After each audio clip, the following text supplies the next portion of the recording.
You are now listening to the Pelicans post-game report. Flash report. For all things Pelicans, you're now tuned into the Pelican post-game report. Shout out to the fan. Appreciate y'all for checking in with PPR on this installment of PPR. Man, listen, this is what we got right now as the Southwest just got a little tougher. The Houston Rockets pulled off a big trade to land Kevin Durant into the Southwest. Let's get a little audio here. Teams that were in the KD sweepstakes. Why did the Suns go with the Rockets offer? Kevin, over the last 24 hours, Miami and Houston were competing against each other to see who would have the best package for Kevin Durant at the end of the day. And what that showed is that at the trade deadline, Kevin Durant was blindsided when he was included in any type of trade talk. But now he was in the driver's seat. He had a voice in this. Him and his business manager and partner, Rich Kleiman, worked with the Suns on his potential destinations. And the Heat made offers, but they never included a full package that had Nikola Jovic, Haywood Highsmith, Jaime Jaquez, and the draft assets necessary, and they wouldn't put Khalil Ware in. And so from the Rockets' perspective, they gave up a 23-year-old prolific scoring guard, as well as a 3-and-D player that fit the Suns' grit and toughness that they want moving forward. But make no mistake, for the Rockets, this is a win-now move around the league. Everyone knows it. This is something that gives them a number one option and allows them to really take a step in the playoffs potentially next season. Indeed, man. This is a move to get better and get faster. The Rockets are not playing, man. Like you heard Sham says, they gave up Jalen Green, Dillon Brooks. So Green is one of the biggest offensive weapons at the guard position. Dillon Brooks, a defensive stopper, and this year's 10th overall selection and 5 second-round picks they gave up to secure Kevin Durant in a move that they're looking to win right now. So yes, indeed, this is one of these situations where we see the Southwest is vastly becoming the division of difficulty, man. With a lot of the moves we've seen, when Wembanyama ended up in the Southwest, we've seen what they pulled off with Foxy and all this other stuff. The San Antonio Spurs are trying to rev up and be contenders as quick as possible. You've seen Dallas get rid of Luka Doncic and ended up being given the first round draft pick by a crooked lottery system where they'll end up picking up Cooper Flagg, guide them with Jason Kidd, their commitment to Jason Kidd staying with Dallas. So it really is rampant. Of course, we see Memphis pulled off the trade. They sent, Desmond Bain to Orlando for KCP and the point guard that looked like DC. So, I mean, we have a lot of stuff going on in the Southwest. The Pelicans ultimately did, add an extra first round pick. So they have the 7th and the 23rd pick in this upcoming draft next week. But, the Rockets, man, you see what they got, a potential depth chart unofficial.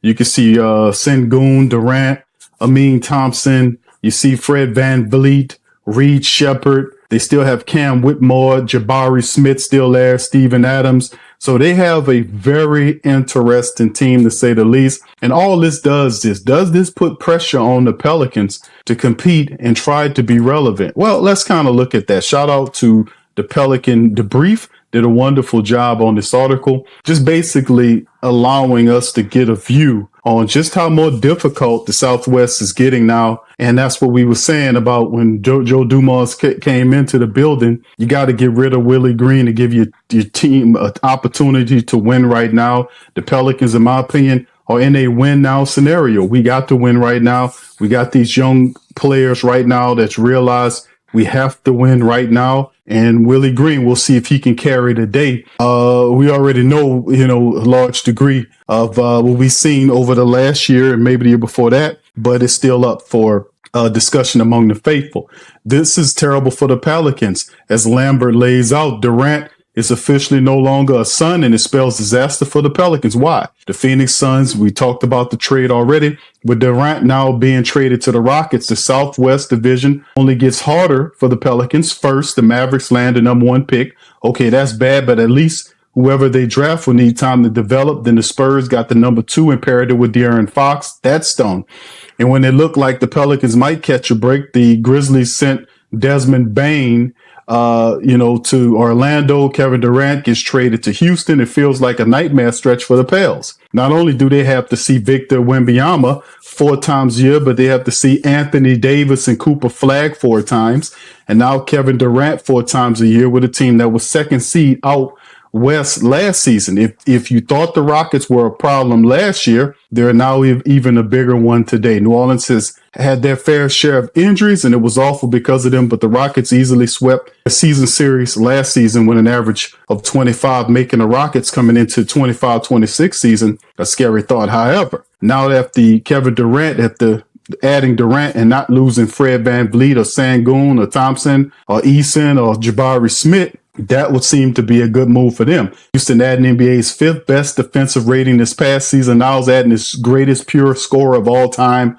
We are 36 years old, coming off a season where he averaged just shy of 27 points a game. It seemed Houston was missing that go-to guy in the clutch. Now they arguably had one of the best go-to guys in the clutch, and Kevin Durant. The trade makes the Rockets one of the most complete teams I see in the NBA. While that is already a scary thought for most teams, it's even scarier when you have to see 4 times a year, especially when you're already going to see the now improved Spurs, Cooper Flag AD-led Dallas club. Southwest Division might be the toughest in the league unless New Orleans makes a bold move soon. They risk falling out of the playoffs conversation entirely, or worse, being forced to start from scratch. So what do you thought process? That's one way to look at it. Also, to kind of look at it this way, from the people on the other side of the spectrum. Okay, they gave up Jalen Green, excellent scorer. You gave up one of their best defensive players in Dillon Brooks. This year, first-round draft pick for a 36-year-old player, been dealing with some injuries.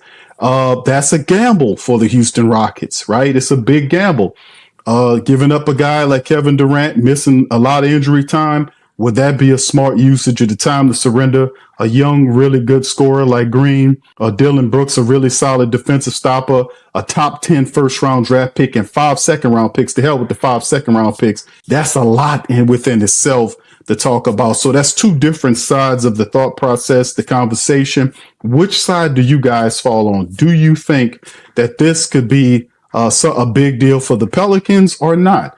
Well, like I said, the only really solid move we've seen the Pelicans have made thus far is they traded for an extra first-round draft pick. Thoughts around the league is that ultimately the Pelicans will take that pick, those 2 picks, and maybe trade up into the draft to go get a player. We heard Philadelphia, that Ace Bailey rumblings and rumors about the Pelicans are interested in Ace Bailey. Whether that's true or not, we heard another report conflicting with that, an attempt to kind of debunk that original report. Pelicans are not all that intrigued by Bailey. If it's true or not, we won't know until we get closer. And when we get the draft and see who they really go with. The Philadelphia 76ers are rumored to be looking to move up to the number 2 position for a player that they covet. Or is this a smokescreen? We talked about this in the previous post-game report, where is this just a ploy by the Pelicans to let out a little smoke to cover things up while they go for a player that they really want? Or, we'll see how it all goes, whether they go for an established veteran or do they attempt to trade up, or they trade back in the draft. That's another thought process. We'll see. But why that is happening, other teams in the Southwest Division, namely, are making big plays and bringing big time players to this division. And it's fastly becoming one of the most difficult in all of professional NBA. So in the professional basketball world. So with that being said, we on the cusp of the final game of the finals. Who do you guys have in OKC and the Pacers? And really, the Pelicans should be up there with the OKCs, the Timberwolves of the world. But let's see. Next week will be a big move for Willie.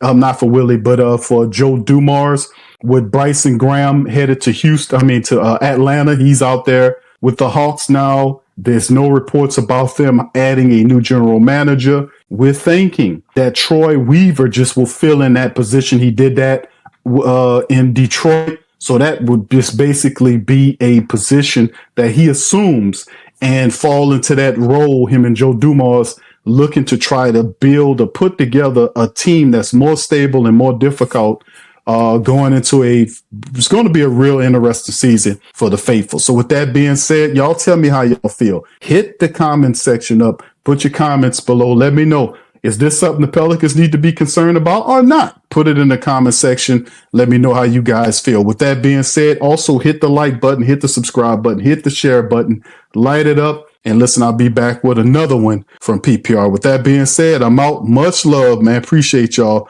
on PPR, man. Hit that comment section up and let me know what you think. Peace. Go Pels. Subscribe now and stay up to date for all things New Orleans Pelicans.